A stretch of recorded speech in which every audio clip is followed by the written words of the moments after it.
হয়, যোৱা 14 তাৰিখে আমি এখন FIR পাইছিলোঁ যে আমাৰ ওদালগুৰি জিলাৰ ৰোটা থানাৰ অন্তৰ্গত এই মাধৱ গোহাঁই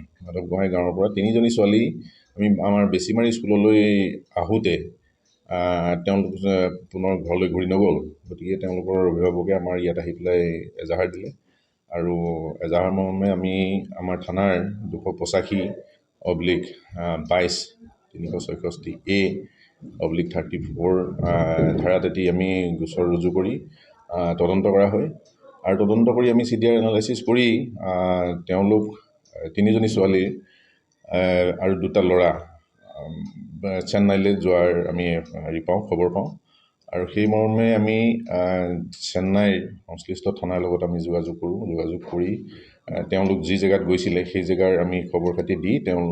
তিৰুভেল্লুৰ PS তিৰুভেল্লুৰ ডিষ্ট্ৰিক্টৰ ভেল্লাভেৰু থানাত তেওঁলোকক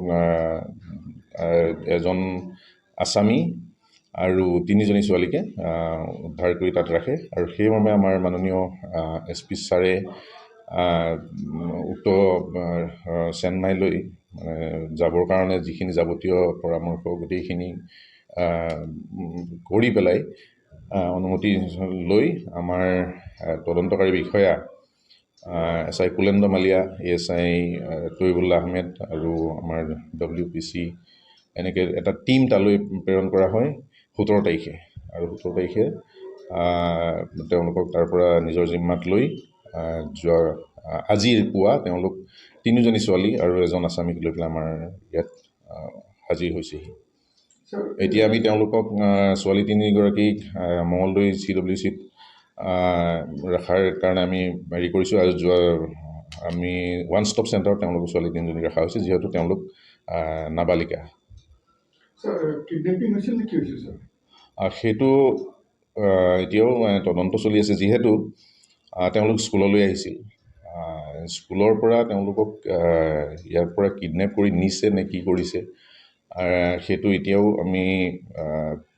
তথ্য পোৱা নাই। তদন্ত শেষ হ'লেহে এইটো আমি জনাব পাৰিম।